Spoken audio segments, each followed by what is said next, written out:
మేషరాశి వారికి ఈ పక్ష ఫలితాల్లో జూలై 1వ తేదీ నుంచి 15వ తేదీ వరకు ఎలా ఉంది ఏంటి అని చెప్పి చూసుకున్నట్లయితే మీ యొక్క రాశ్యాధిపతి అయినటువంటి కుజుడు ధనస్థానంలో వృషభ రాశిలోకి వచ్చినాడు. 3వ స్థానంలో రవి, అదే 3వ స్థానంలోకి 4లో ఉండేటువంటి బుధుడు 7వ తేదీకి మారుతున్నాడు.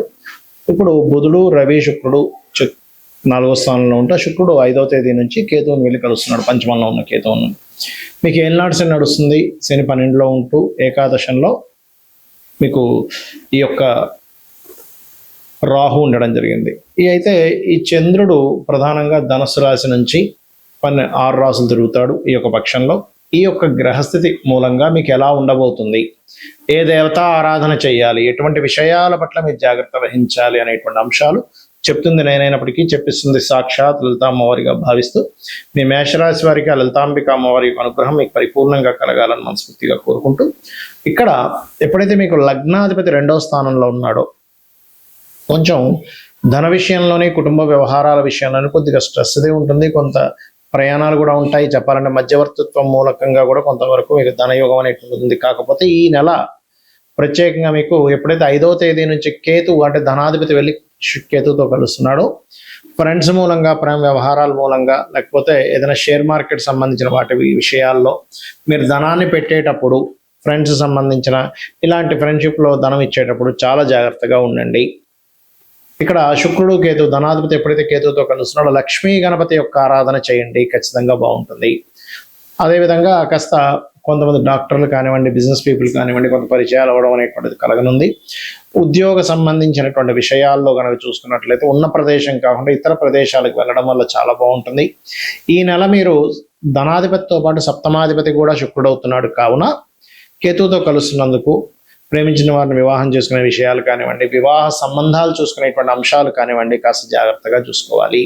కొన్ని నిర్ణయాలు తీసుకునేటప్పుడు కూడా ఒక్కొక్కసారి శుక్రకేతువులు పంచమ స్థానంలో, నిర్ణయ స్థానంలో, ఆలోచన స్థానంలో ఉన్నాడు. కావున నిర్ణయం తీసుకునేటప్పుడు కూడా కాస్త జాగ్రత్తగా నిర్ణయం తీసుకోండి. తొందరపాటు నిర్ణయాలు అస్సలు పనికిరావు. గృహయోగము, వాహన యోగము, అదేవిధంగా మీకు ఏదైనా ఒక కోర్సు నేర్చుకుందాం అనుకునేటువంటి వారికి చాలా బాగుంది. ఆన్లైన్లో చేసేటువంటి వ్యాపారాలు ఏవైతే ఉంటాయో, అలానే షేర్ మార్కెట్లు, లేకపోతే ఈ బెట్టింగ్లు, ఇవి కాదు. షేర్ మార్కెట్ చేయొచ్చు కానీ మీకు దాని మీద అవగాహన ఉండాలి, పూర్తిగా మీకు యోగం ఉండాలి. అయితే ఇక్కడ ఈ 12వ భావంలో శని ఉన్నందుకు కాస్త ఇన్వెస్ట్మెంట్ చేసేటప్పుడు కూడా చూసి ఇన్వెస్ట్మెంట్ చేయండి. లాంగ్ టర్మ్ ఇన్వెస్ట్మెంట్స్ అయితే మీకు చాలా చక్కగా కలిసి వస్తాయి, అందులో ఎటువంటి సందేహం లేదు. అయితే ఇక్కడ కాస్త ఏళ్ళనాడు శని నడుస్తుంది కాబట్టి శివాలయానికి వెళ్ళడము, ఆంజనేయ స్వామి ఆలయానికి వెళ్ళడము, శని త్రయోదశి ఇలాంటివి వస్తున్నప్పుడు కాస్త తైలం చేయడము, బద్దకించకపోవడము, ఎక్కువసేపు నిద్రపోకపోవడం లాంటివి చేయండి. ఎందుకంటే ఎక్కువ బతకించకూడదు కూడా, గుర్తుపెట్టుకోండి. ఎక్కువసేపు నిద్రపోకూడదు కూడా. అదేవిధంగా మరొక విషయం ఏంటంటే మీరు చేయవలసిన దేవత ఆరాధన, లక్ష్మీ గణపతి యొక్క ఆరాధన, సూర్య నమస్కారాలు ఎంత చేస్తూ ఉంటే అన్ని విధాలా మీకు బాగుంటుంది. కొన్ని గ్రహాల యొక్క కంజంక్షన్ ఏవైతే ఉంటుందో, ఈ కంజంక్షన్స్ అనేటువంటివి మీ పర్సనల్ చార్ట్లో ఉన్నా, లేకపోతే జనరల్గా గోచారంలో వచ్చినప్పుడు ఒక 15 to 20% దాని ఎఫెక్ట్ చూపిస్తుంది. మీ పర్సనల్ చార్ట్లో వచ్చినప్పుడు, మీకు ఆ మహాదశలో, అంతర్దశలు వచ్చినప్పుడు మాత్రమే ఎఫెక్ట్ చూపిస్తుంది. ఎందుకంటే ఈ విషయాన్ని నేను మీకు ఎందుకు పర్టికులర్గా చెప్తున్నా అంటే, ఇవాళ మనం చూసినటువంటి ఇప్పుడు ఈ 15 రోజులు పక్ష ఫలితాల్లో చెప్పుకునేటువంటి గోచారంలో చాలా స్పష్టంగా శుక్రకేతువుల యొక్క ఎఫెక్ట్ ఎక్కువగా ఉంటుందని చెప్పుకున్నాం.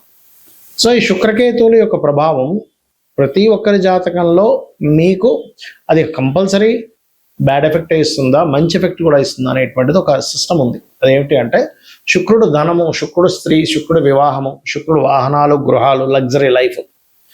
ఈ యొక్క శుక్రుడు కేతుతో కలిసినప్పుడు ఏమవుతుందంటే ఒక్కొక్కసారి వాంటెడ్లీ వీళ్ళకి వాటి మీద ఇంట్రెస్ట్ లేకపోవడం జరుగుతూ ఉంటుంది, లేదా వాటి కోసం ఎంతో ప్రయత్నం చేస్తున్నా సరే సంపాదించినట్టే సంపాదించిపోవడం కూడా జరుగుతూ ఉంటుంది.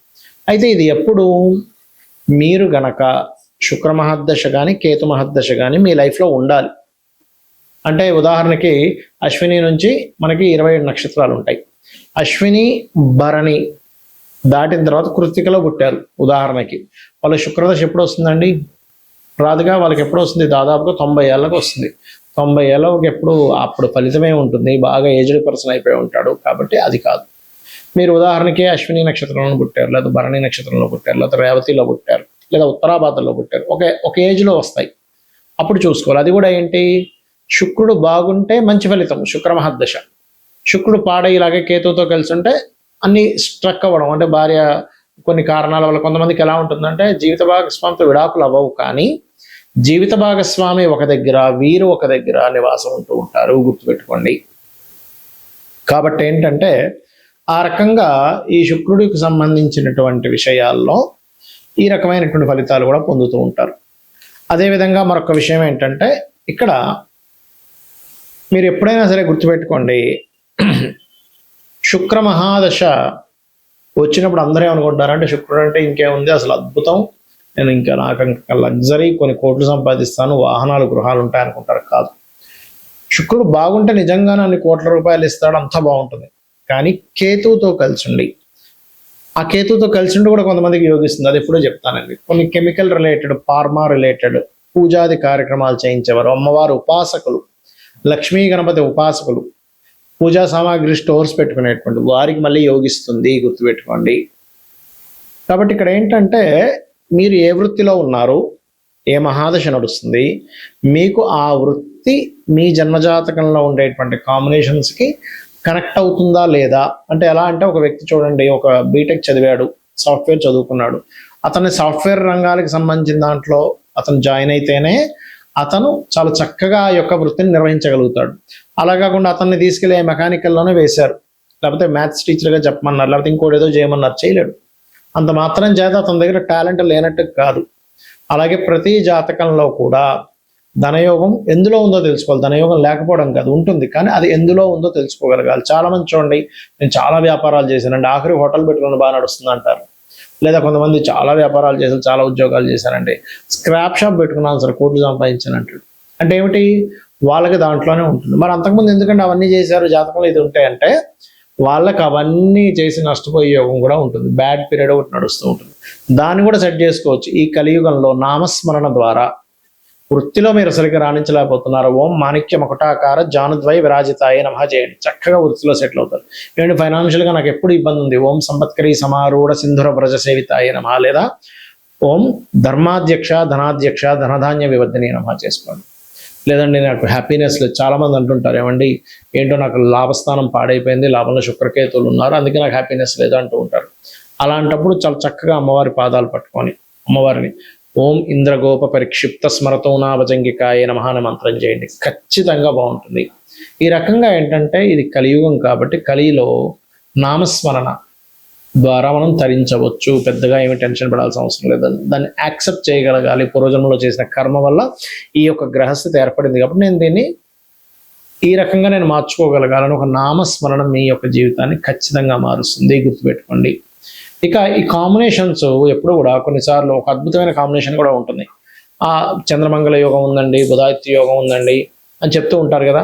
ఆ యోగం ఉన్నప్పుడు ఏంటంటే మీకు ఒకటి గుర్తుపెట్టుకోండి, ఆ యోగం పాపకత్తెరలో ఉంటే రాదు, మళ్ళీ మీకు ఫలితం శుభకత్తెరలో ఉంటే బాగా వస్తుంది. సో ఒక గ్రహం ఇంకో గ్రహాన్ని కలిసినప్పుడు ఒక యోగం ఏర్పడినప్పుడు, యోగం అనేటువంటిది ఒక రాశిలో ఉన్నప్పుడు ఏర్పడుతుంది, నక్షత్రంలో ఉన్నప్పుడు ఏర్పడుతుంది, ఒక గ్రహంతో కలిసినప్పుడు ఏర్పడుతుంది. ఆ యోగం ఏర్పడినటువంటిది మీకు ఎలా ఉంది, ఆ యోగం మీకు చక్కటి ఫలితాలు ఇస్తుందా ఇవ్వట్లేదా, అది పాపకత్తెరలో ఉందా శుభకత్తెరలో ఉందా, అది ఎటువంటి ఫలితాలను ఇస్తుంది. కొన్నిసార్లు కొన్ని యోగాలు ప్రదేశం మారితే మంచి ఫలితాలు ఇస్తాయి, కొన్ని యోగాలు ప్రదేశం మారకుండా ఒకే దగ్గర స్థిరంగా ఉంటే మంచి ఫలితాలు ఇస్తాయి, కొన్ని యోగాలు విదేశాలకు వెళ్తే మంచి ఫలితాలు ఇస్తాయి. అలా ఏంటంటే ఆ యోగం ప్రదేశం మారడం వల్ల ఉందా, మారకపోవడం వల్ల ఉందా, ఏ వృత్తిలోకి వెళ్ళడం వల్ల ఉంది, కొంతమందితో దూరంగా ఉండడం వల్ల ఉందా, కొన్ని పార్ట్నర్షిప్స్ చేయడం వల్ల ఉందా, కొన్ని పార్ట్నర్షిప్స్ చేయకుండా ఉండడం వల్ల ఉందా అనేటువంటిది స్పష్టంగా మీరు తెలుసుకోగలగాలి. ఇలా కనుక తెలుసుకొని మీరు కనుక చేయగలిగితే, అమ్మవారి నామాన్ని మీరు స్మరణ చేయగలిగితే ఖచ్చితంగా అన్ని విధాలా మీకు బాగుంటుంది.